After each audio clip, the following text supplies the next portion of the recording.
Hey Emma, Yes, ma'am. what do you say to someone when they incorporated a leaf-based spice into a dish? I don't know. What do you say? Say, you put some bay on it, huh?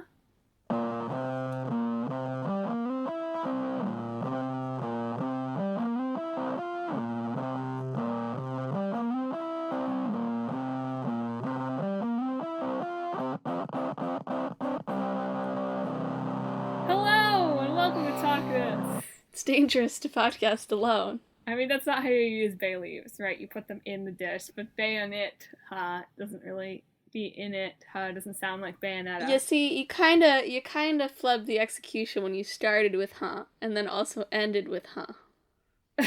Shoot, did I say that? Did I do that? Yeah. You know, the person in the joke just has a little bit of a vocal tick. Right. It's their quirky character trait. You put some bay on it, huh? Like that. Yes, they're Cockney, but also not. It was like it was part Cockney, part Queens. Right. that very common accent. Yes, we frequently hear the Queen's Cockney dialect. It's an important one to master. It's really, really good for the actor's toolbox. So many characters. Well, folks, thanks for tuning in for this episode of Talk This. It's dangerous to podcast alone. I'm your super funny host, Madelyn. I'm your I can't do accents host, Emma. I can't really do accents either. Well, you mean you can do Queen's Cockney? The real trick for Queen's Cockney is to add a huh to the beginning and end of each sentence. Yes, exactly. And this week on the show, we're going to be talking about Bayonetta and Vampyr. Yes. I'm like 96% sure it's pronounced vampire, but it might also be vampire. So if it's pronounced Vampyr, I'm sorry, they're asking for it. Like they call it like, what do you expect? What do you expect here? It's just because it's spelled weird. We'll talk about this later. I won't get into my discussion of the spelling of Vampyr right now. Okay. So let's jump in with Bayonetta, shall we? Sure. Let us jump in. Let's dive in. Let's get stylish. Yes.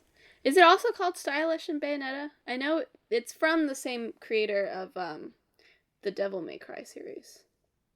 Yeah, I mean, it's heavily inspired by Devil May Cry. I don't think they literally say stylish in that one in the same way as they do in Devil May Cry, because to be honest, that would probably be, not an okay thing to take to another game.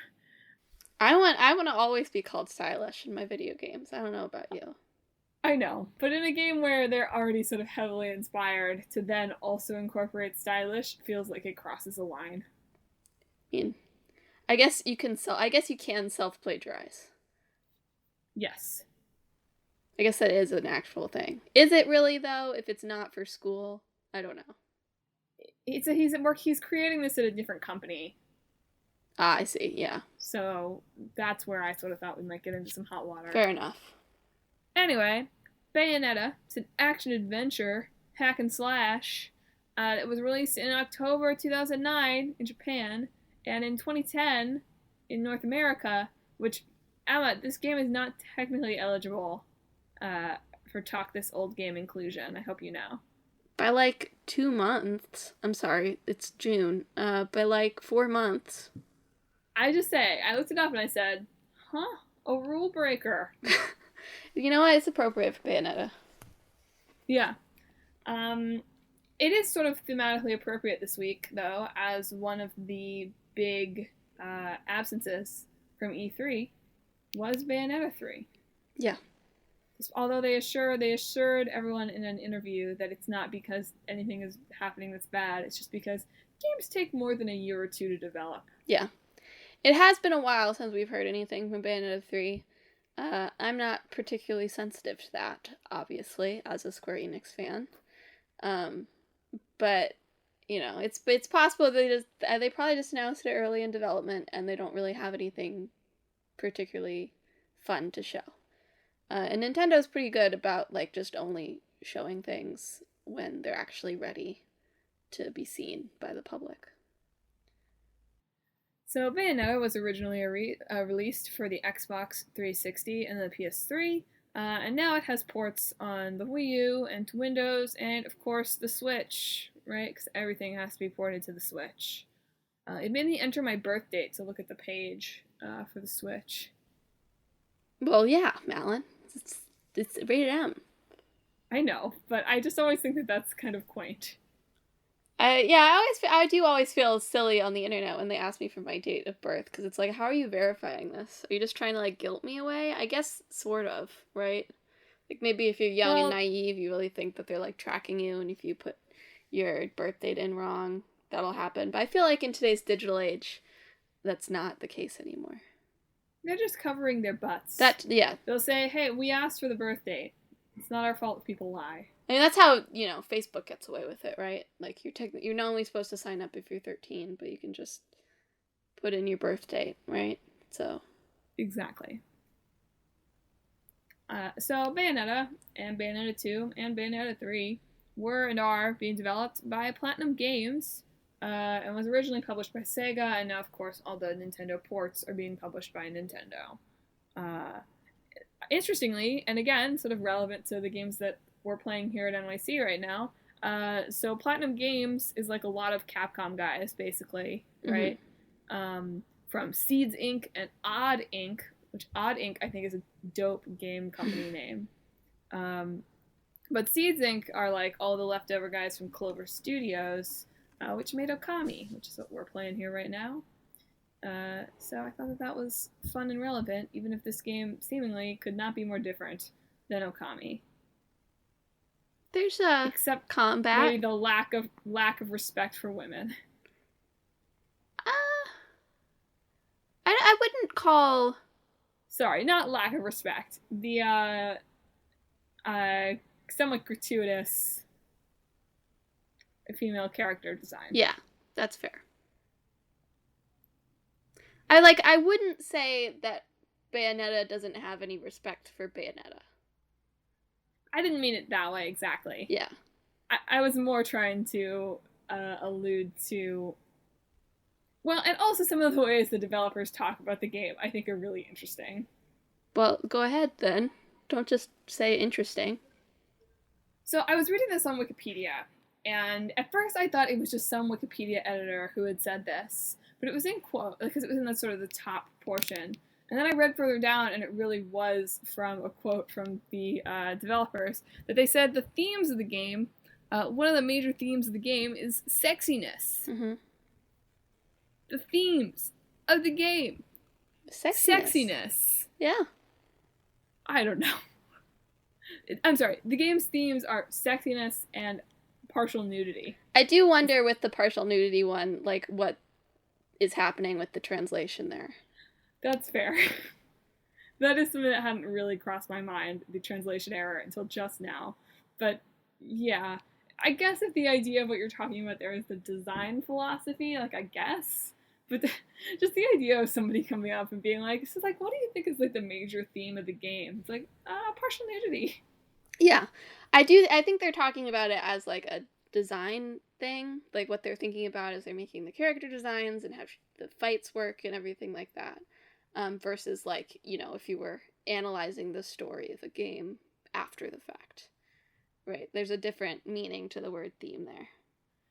I understand the comedy, though. Thanks. Thanks for throwing me that bone. I understand the comedy. I don't know. I think that there are books that you could read that you could say the theme is, like, sex. Yes. And not just porn. I just mean, like, writers that are attributed with, like, openness in, like, old times or whatever. No, right? No, that's fair. Quote-unquote old times. I just feel like it's it would be particularly tasteless, assuming that was really what was meant in this game studio that's run by a bunch of men making a game about a female character who one of the developers has described as, like, his perfect woman.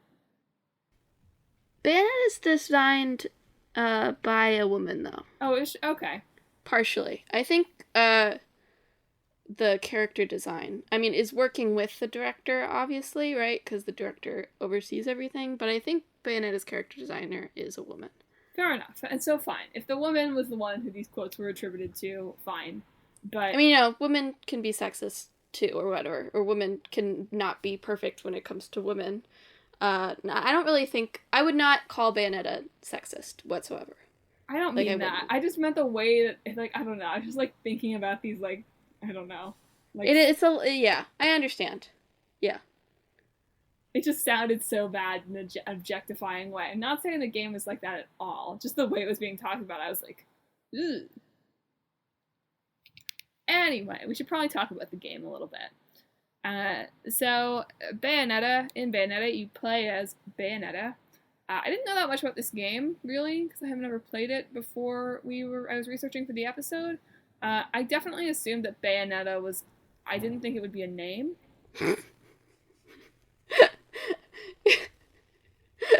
Sorry, that's really funny to me. I don't know. It's just we've come so far in this podcast that sometimes, like, you know things now, like more things than you used to, and now you're back to I didn't think Bayonetta was a name. It doesn't sound like it doesn't sound like a name. It's like if I was gonna come up with something. But it's Bayonetta. I don't know. How would I know this? Because it's a cultural touchstone. Hey, it wasn't listed as being on Wikipedia's greatest games of all time, or they didn't cite that in Wikipedia, so I don't think that I can be expected to know it. Oh, fair enough. No, I just thought it was like a cool, it sort of calls to mind like a knife. I don't know. Well, yeah, it still does that. It's just she also calls to mind like a knife. I know. I didn't realize it was a name. Okay? Yes. I've gotten that now. If you get a cool-looking dog, name it Bayonetta. Sure, will do. Good, it's on Bayonetta is more of a cat name, honestly. True, but that's how you will teach your dog strength of character.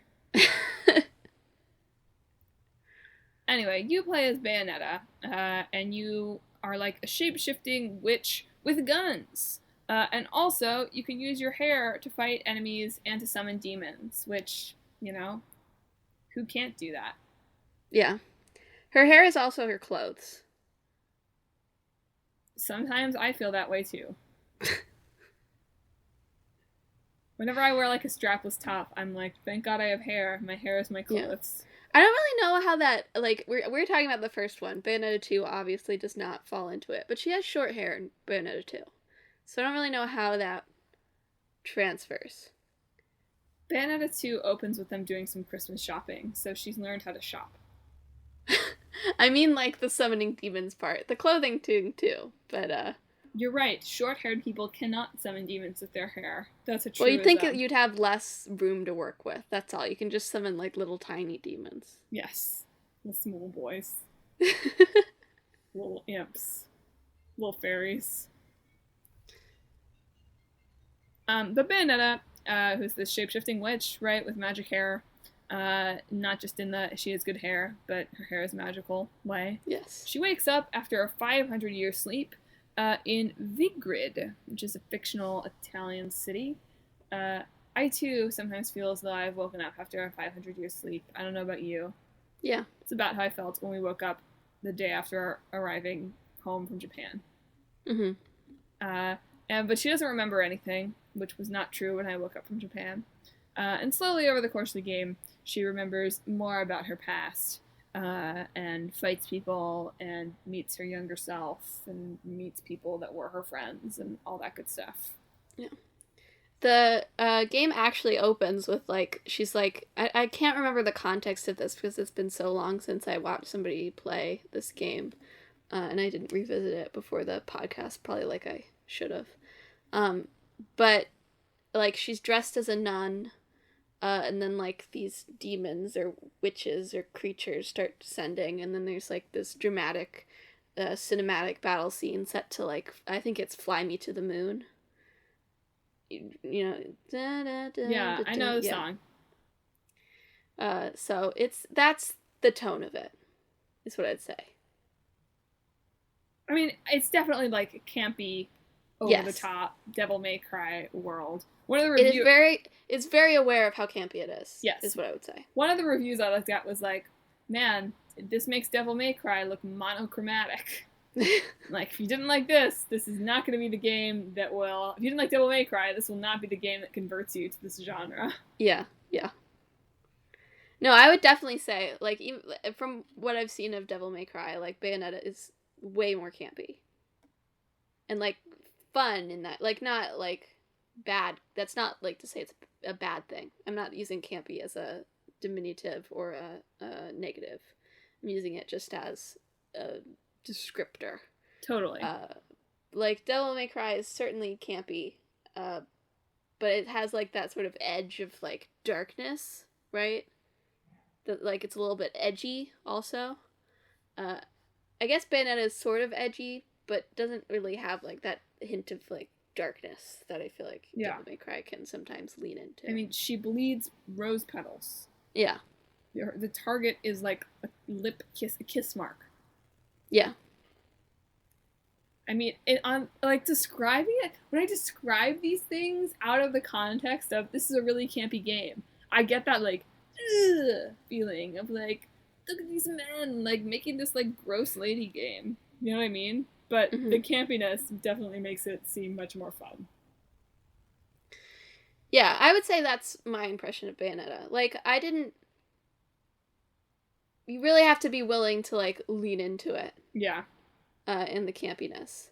But I didn't, like, it doesn't feel gross at all when you're actually in the experience. More what I'm talking about is the challenge it would be to create a game in this exact campy vein as a new series today.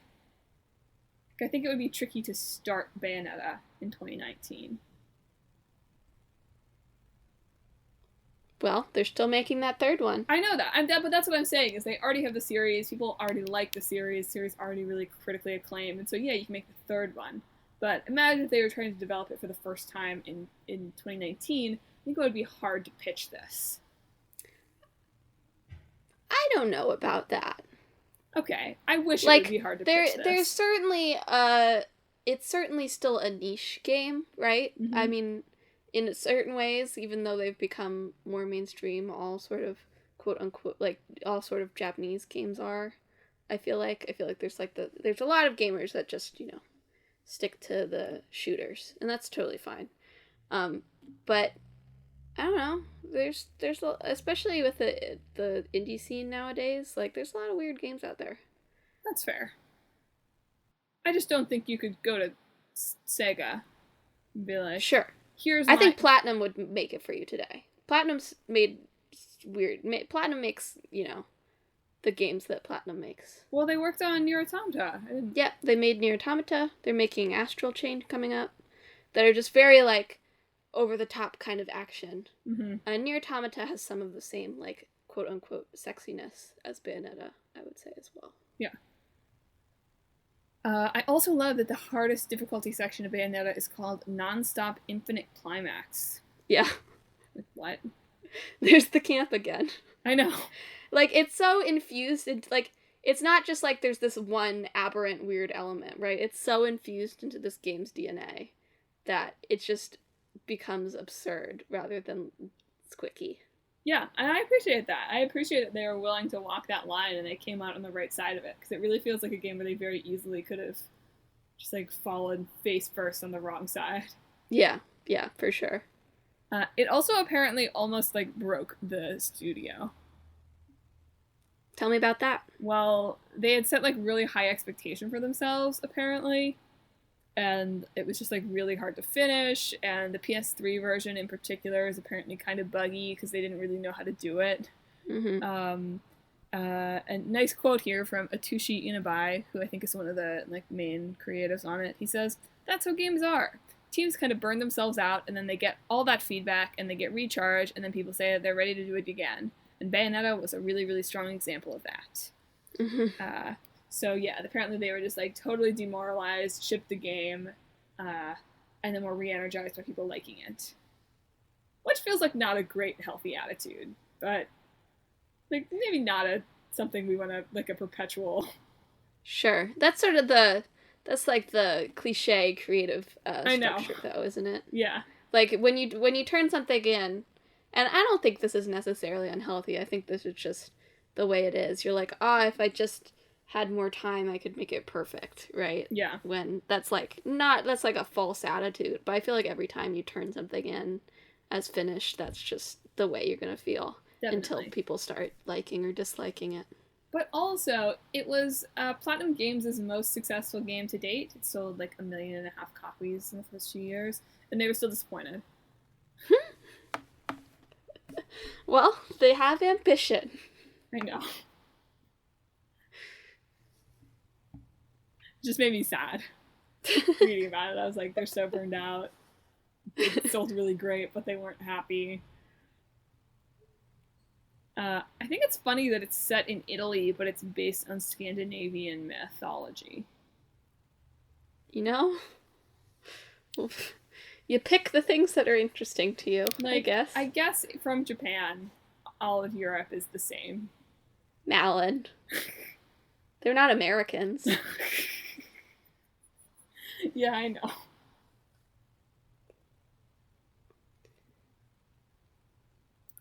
The glasses are a nice touch for Bayonetta. Yeah. That was a bold design choice. Yeah. Does she wake up with glasses? Has she had glasses for 500 years? I don't know. She needs them, though. She wakes up and she's like, oh, man. Jeepers. What does Velma say? I think it is Jeepers. Jeepers, I can't see anything without my glasses. Jinkies. It's not Jeepers, Jinkies. It's Jinkies. There you go. I can't see anything without my glasses. Yes, except she would never add the glasses part. That's a little too nerdy for a smooth, sophisticated woman like Bayonetta. It was too Queen's Cockney.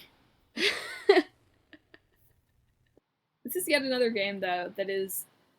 I hate having to switch, man. Because now all these old games, every week I get some research in the old game, and I'm like, shoot, I could have gotten it, and I should have played some of it. Mm-hmm. And now I have to have that guilt, as opposed to being like, oh, well, it's a 10-year-old game. Where am I going to get that? Yeah. Now everything is on the Switch. Yeah. For me, I had watched a playthrough a while ago, so I sort of vaguely remember it. I think it was back before it was on the Switch, right? Like there was like I guess it would have been on the PlayStation 3, but that's not when I would have been buying myself Bayonetta for the PlayStation 3. Yeah, so I sort of vaguely remember it. It has a lot of like the like witch time has become like sort of a concept that's been imbued into a lot of different action games in which like you dodge perfectly and you get like sort of this long period of time in which you can dish back counterattacks. So you can see it in other Platinum Games stuff to a more limited degree. In other action games, they've sort of used this idea of witch time because it's very cool, right? It makes you feel really cool. Like, you have to do the dodge right in order to get it, but once you get it, like, you just, dealing out the damage. Yeah. And I think you see that all over the place. I know it's not exactly the same, but it's pretty similar to that Final Fantasy VII remake vibe. Yeah. That one's, like, because you're supposed to take that time in the Final Fantasy VII remake to, like, make one action, whereas in Bayonetta you're just supposed to, like, hit back with the spam attacks, right, or whatever. Yeah. But yeah, it's sort of like that concept. Well, speaking of supernatural and high concept, yeah, shall we talk about Vampyr? Sure, let's do it. Okay, so first of all, in the game, do they refer to vampires as vampires or as vampires? I'm pretty... Oh, no, I think they spell it normally. I don't know. Then why is it spelled with a Y? I don't know. I thought this was going to be like a walkers, freakers. What are they called in Freakers. Left 4 Dead? Are they freakers? Oh, in Left 4 Dead? I don't know what they're Not called. Left They have 4 like Dead, a bunch Dead, of different names. whatever the game was, that Dead, Gone, Days Gone.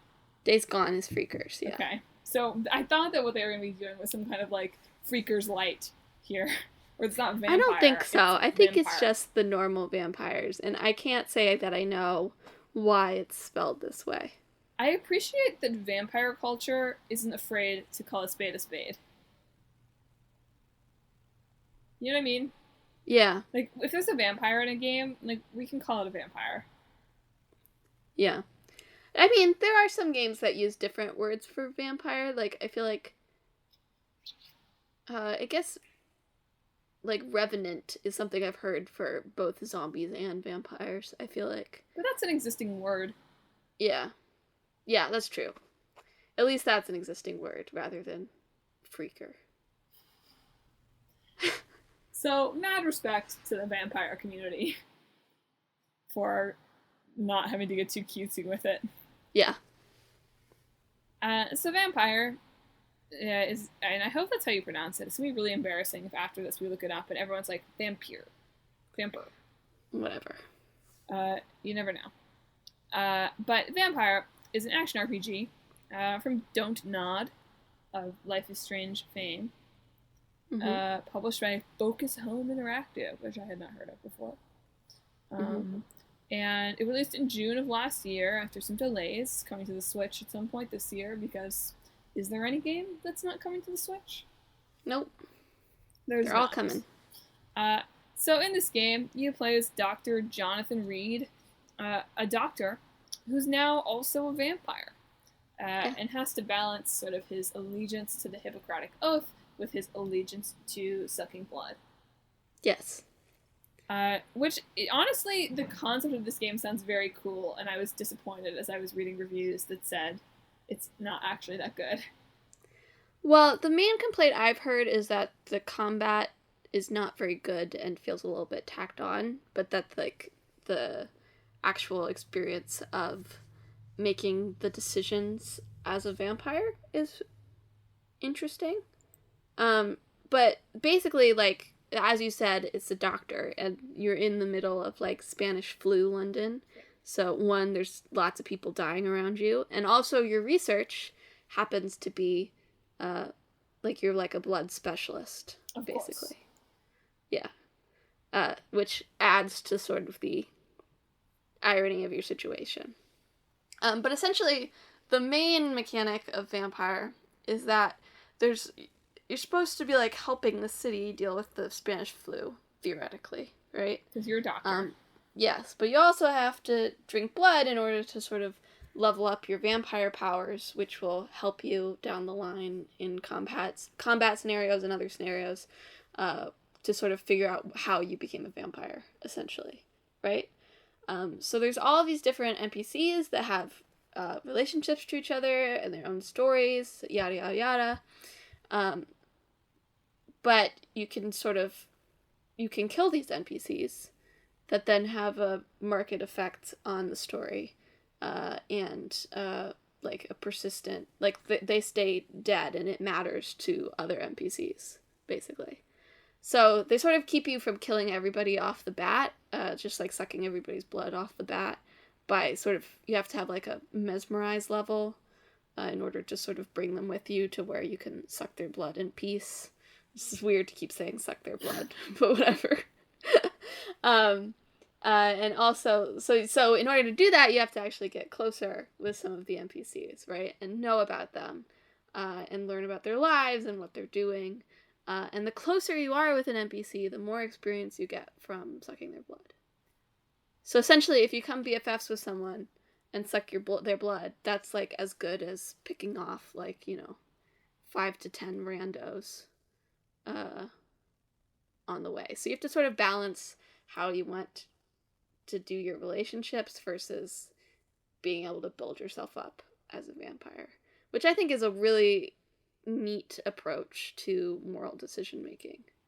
Yeah, I think that's super interesting, and that's sort of exactly what I was saying. So I was excited about the game as I was reading through sort of what it was about and how it works. Because you're right, I think that's really, really like a unique thing, and I hope we're gonna see more games that are incorporating relationship building into combat mechanics more and more closely. Yeah, because those are the things in games that I like. But what I was reading from the reviews is that the problem is that so the combat one is not very it's like kind of bad and not very interesting to begin with, right? Yeah. But two is also not that hard. So Yeah. whereas the game would be really interesting if it was really hard, and because theoretically, right, your doctor is saying over and over again that he doesn't want to suck people's blood, right? And so if you're at all invested in like the character's wants and needs, theoretically you too are trying to not suck anyone's blood, and so you can get the achievement at the end of the game, right? Yeah. But because the game's not that hard, it's not actually that like theoretically that should be a real cost, right? If you're not sucking anyone's blood, you're not leveling up, you're not getting new abilities, right? Yeah. And that should make the game really hard. And so you should at some point have some tough choices to make about whether you compromise your morals or you continue to grind on and hope that you can get better at the game without leveling up. But because the combat isn't that hard, it's actually not that difficult to go through the game without sucking people's blood. Yeah. So basically what this really needed to be was like a Souls-like with the narrative element on top of it, right? Unfortunately, it's just sort of like standard action game.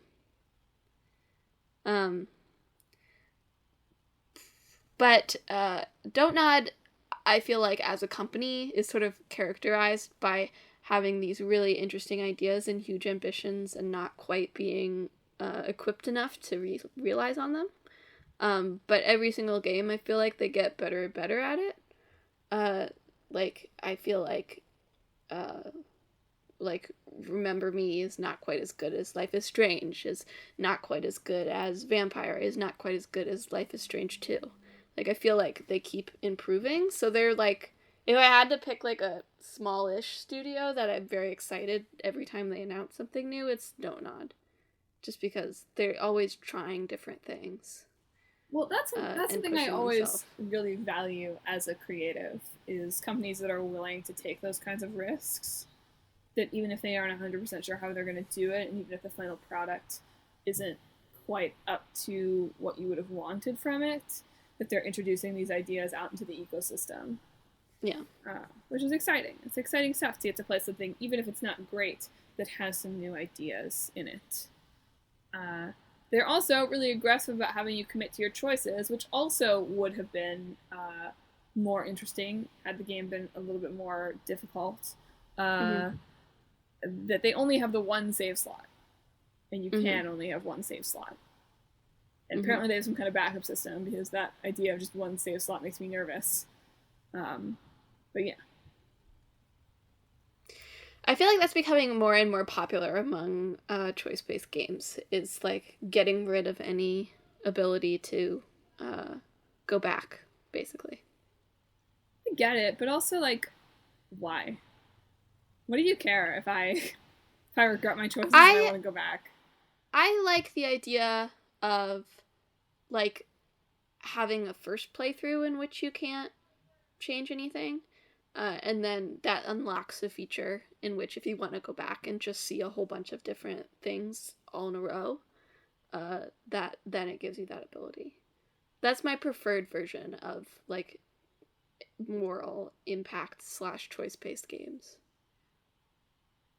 I would just like to be able to make a flip a slider at the beginning of the game.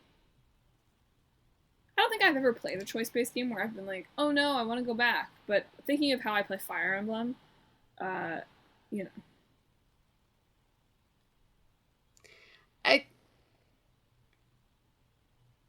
You mean just like the fact that you reset it? That's different though. I know that. Right? There's no physical difficulty to your choices, right? Mm-hmm. So there's nothing prohibitive in the design of you not being able to take past your choices versus like you played Fire Emblem on too high of a difficulty. I know. More practically, as a 2-gamer household, I don't approve. I think there are better ways to do it than just having one slave slot. Like you can have multiple profiles, right? Yeah. And each of those profiles have a save slot, which does the same thing and also lets you have more than one game going on if you want to. Yeah, that's my opinion on that. It's also been optioned as a TV series by Fox. So, which honestly feels like a decent, you know what? Like, this feels like it could be a good TV show. Yeah. I am generally, and not that there's been a lot of these, but I'm generally more optimistic about TV show style video game adaptations than I am about movie style TV game adaptations, just because, like, you have more space. Yeah. Right? Like, a video game is long and a movie is not. And those are, like, distinct things in that medium. I mean, not that all video games are long, but the ones that you probably would consider making into a TV show are probably long. Yeah. Or a movie are probably long. So I always think TV show seems like a better, because you can use that. It is also long in a lot of cases, so you can use that to actually adapt it in the way that you want to. Yeah. But I think, you know, if you get rid of the combat element, it's just like, conflicted sexy doctor is a vampire. Yeah. Which feels like as good an idea for a TV show as any. Yeah. You know? Good. Don't even change the tagline. You've got it. Conflicted sexy doctor is a vampire.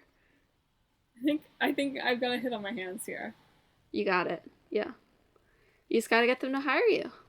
It's already been pitched. It's too late. So you can work on the scripts. And in every single one, he'll make sure to remind you that he is a conflicted, sexy doctor. They'll be like, who is a vampire. Dr. Reed, what should we do? And he'd be like, brooding. Some nice, like, 5 o'clock shadow. I'm conflicted. And then to himself, I'm a vampire. Well, we'd have some good voiceover stuff going on. Be like, I want to suck the blood. But I'm sexy. Before the title drop every time, he always goes, I'm conflicted, but I'm a vampire. Like that was leads into the title drop every episode. Have I just created Lucifer? No. I mean, a little bit. It has some similarities, but not quite. I know he's not conflicted, really. He has some conflict. I'm just saying. Not in the way that you're talking about, though, yeah. Not in the I want to suck people's blood kind of way. Well, I know that is not what that show's about. I did know that much. Thanks. You're welcome. Vampires are kind of out, though. An out? They're kind of out, I said. Oh. I guess they were in for a while. They've never, like, there are some vampire video games, but there's not as many as you might think there would be. Maybe that's why vampire is still an acceptable word, but we can't say zombie. Right, because we've ruined, so we can't have nice things. Because we've just had such an influx of zombies that games were like, we need to not be zombie game, we need to be freaker game. What would be a good, like, if you were, okay, I'm a publisher, and you're the game dev, and you pitched me your game about vampires, and I say, all right, Miss Big Cat, this is an interesting game here, but here's the problem. We don't like the word vampire. Can you rename your characters for me real quick? Bloody boys. That's what it would be called. That's what they'll be called in our crossover. Quick, the bloody boys are coming! Is it one word? No, it's 2 words. Oh. And the boy is with an I, obviously. I think it should be all lowercase, one word. You're right, maybe, actually. It should be Bloodibbois. Thank you. No, not S. Boys. With a Z. No, you're not with a Z. That's too far. You're right. It does call them on zombies, and we don't want that either. Yeah. Okay, so we've already launched into our mashup. We've got the Bloody Boys. I feel like that's campy enough. It's not even campy. It's just freaking stupid. But whatever. We're going with Bloody Boys. Okay. So, you're a bloody boy. A sexy bloody boy. Sure. That does, with sexy glasses. Yes, you've got to have glasses. You're an And you're in you're an 1918 ophthalmologist. Italy. You're, You're just balancing the settings here. yes, you're in 1918 Italy. You're an eye doctor, and oh man, okay. When did they invent glasses? Benjamin Franklin invented bifocals. So before that. Cool. Good. Just confirming that we've got historical accuracy on this thing. Unclear about the existence of like eye doctors and when that became like a formal thing, but you know. He's the first one. He's the first eye doctor. Perfect. The first of his kind. Only he's also a bloody boy. That's nice because in Bloody Boy there are two eyes. Exactly. It's symbolism. Perfect. Great. So you're in 1918 Italy. And okay, we need to pick like some kind of other mythology from Europe. I don't know. Roman. You're in Italy. Oh, that's boring. You can't pick Roman because we are in Italy. Oh. It's boring. Well then. I only really know Greek, Roman, and Scandinavian from Europe. You do something like Celtic? I guess there's sort of, yeah, Celtic. I don't know anything about that, but that's okay. I don't know either, we'll do it in but R&D. we can just throw it in there. And we can research later. Yeah. Oh man, that was another thing I love. They were like listing on Wikipedia like the research books that they use for Vampyr, and one of them was like a guide to baby and teen faces. It's like, okay, so they were studying how to draw faces, like really? Yeah. I know, but it's hard to draw younger people without just accidentally drawing small adults. I know. I'm not saying it's not an important part of the development process. I'm just saying. Just imagine, someone's like, "Look at my cute baby," and they tilt it towards you, and it's just the same face as the person holding the baby on a baby. That could be something we could incorporate into this game. I don't want that. Great. I'd veto that. So you're a partially nude, sexy eye doctor in 1918 Italy, and there's all these people in your town walking around, and you both want to suck their blood and purify their vision. Mm-hmm. Because in Bayonetta, you're like fighting angels, right? Yeah. Okay, that's good. So yeah, we have these like Celtic angels. I don't know why they're Celtic angels in Italy, but they wanted to travel. Great. So there are Celtic angels on vacation in Italy. You're in like a city. You realize you've awoken in a city of angels. Not Los Angeles, but what's the other one? Rome? What? Is Rome called the City of Angels? No. It's just there's a fake city called the City of Angels? Yes, the city will be called, I'll do it in Roman. I should in Latin or Italian. I don't remember any of these words in Latin. Is it not just Angelus? Yeah, it must be Angelus, but I don't remember city. Okay, city in Latin. Oh, herbs. Duh. So, herbs. I guess if it's Angelus, it would be a third declension. This is really nerdy. This is nerdier than this podcast has ever been before. So, herbs, Angelus. Okay. I think it would be Angelus. The famous Italian city. It's fake, okay? And there's all these people in the town. And at first you think they're normal people.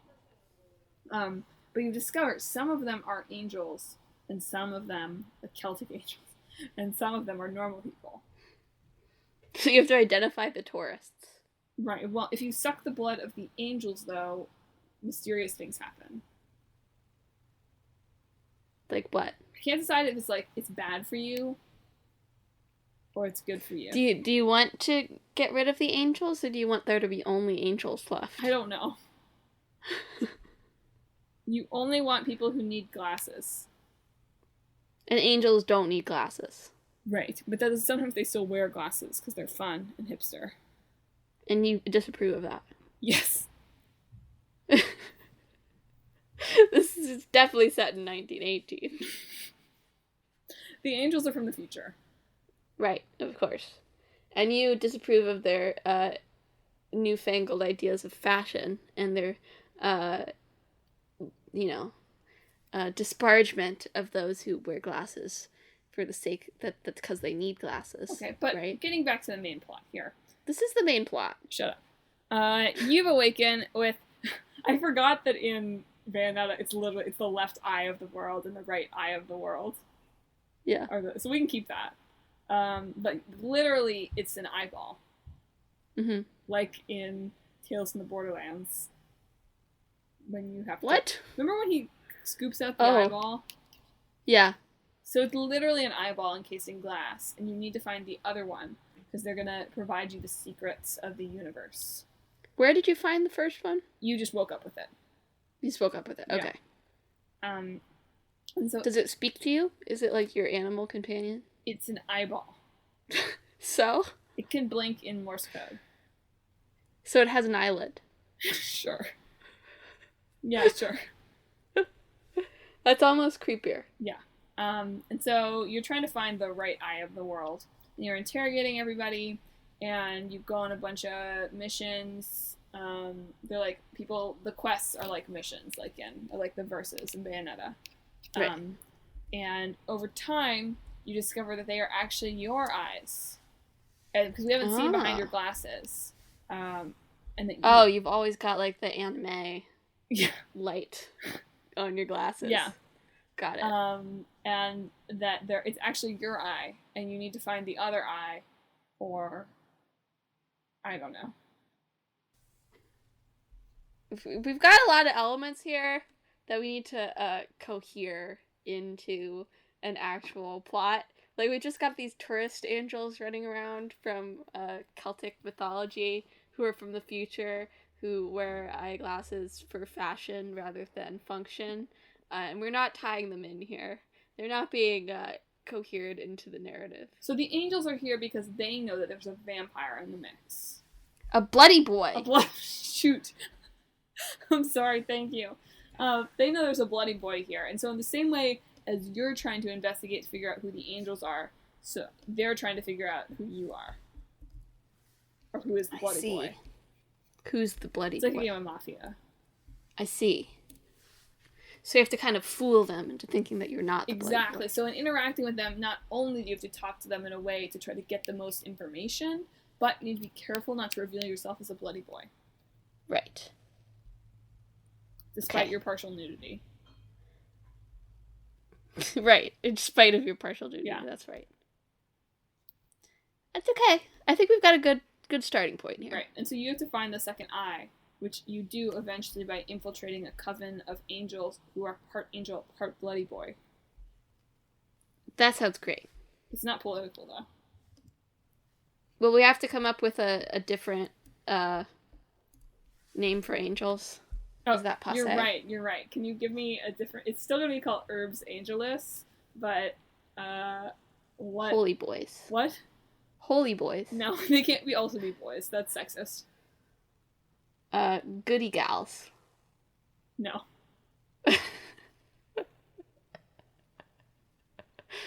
What do you mean, no? Try again.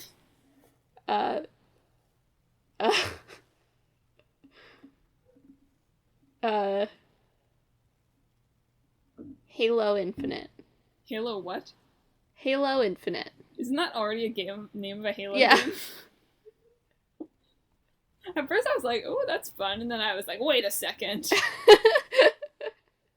We gotta bring some I guess not self-plagiarism, because I've not worked on Halo Infinite, but some inspiration, some light inspiration.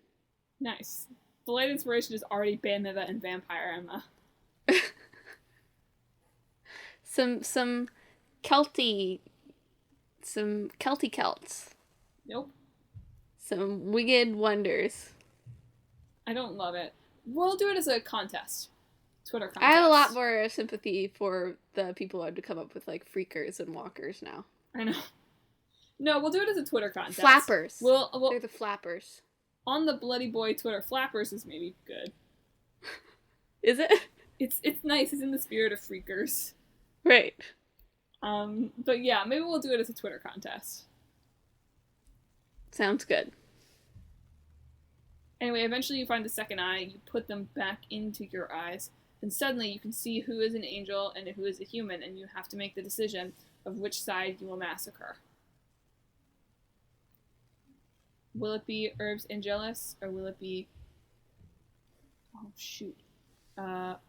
Is it Herbs Hominus? Devalaris. Demon. No. You decide whether you want to be a city of people or a city of angels. Oh, I see. Humanus. Well, yeah. Hominy, I think. Whatever. Hominus. I didn't take Latin. I'm just making up words here. Nice. That's fine. That's what you're on the team for. You're right. I'm the word maker-upper. Put that in the credits, please. That's the official title. Word Put it on my maker-upper. resume. Put that on your resume. Yeah, I will. Anyway, look out for our Twitter poll where we give you some possible angel names. I'll draw one. No, Madeline, you have to make an actual Twitter poll so that we can get the responses. Right, but I'm going to do a rough sketch. Otherwise, how will they know how to name it? Right. I'm just saying, we need the actual results here. Okay, I know. No biased retweet for this, like for this. That's all I'm saying. Okay. Alright, that's fine. Twitter poll it is. We just need some concept art. I need the hipster glasses. Okay. Go ahead. Feel free. Feel free to spend your time doing that. You're welcome. Maybe I will. Well, do you want to give the spiel now? So if you're looking out for our Twitter poll, you should follow us on social media. We're on Facebook, Twitter, and Instagram at Talk This Podcast, and we're on YouTube, Talk This Sisters. On YouTube, you can catch our Play This series, where Emma examines gameplay as storytelling on a roughly bi-monthly basis. With a new one coming, July? Yeah. Cool. You can also check out our website, www.talkthispodcast.com, where you can catch up on the latest blog posts. We're finally back on schedule, I think, with Clickbait Boyfriend and Watch This, as well as Emma's thoughts on E3. So a lot of good content on the blog this week. And also you can read about us and about the show and check out the games that are in the hat that Emma's going to pull from in just a minute. If you like the show, hey, subscribe so you never miss an episode. We're on Apple Podcasts, Google Podcasts, Stitcher, TuneIn, Spotify, and Pandora podcasts on the app, as well as many, many more wherever podcasts are available for download. So definitely subscribe there, share it with your friends on the social media platform of your choice, engage with us on our social media platforms, and leave us ratings and reviews. We love that stuff. So without any further ado, let's pick the games for 2 weeks from now out of our virtual hat. Okay. Our old game shall be The Longest Journey. Okay. Good. That's not the character's name. Very funny. And our new game will be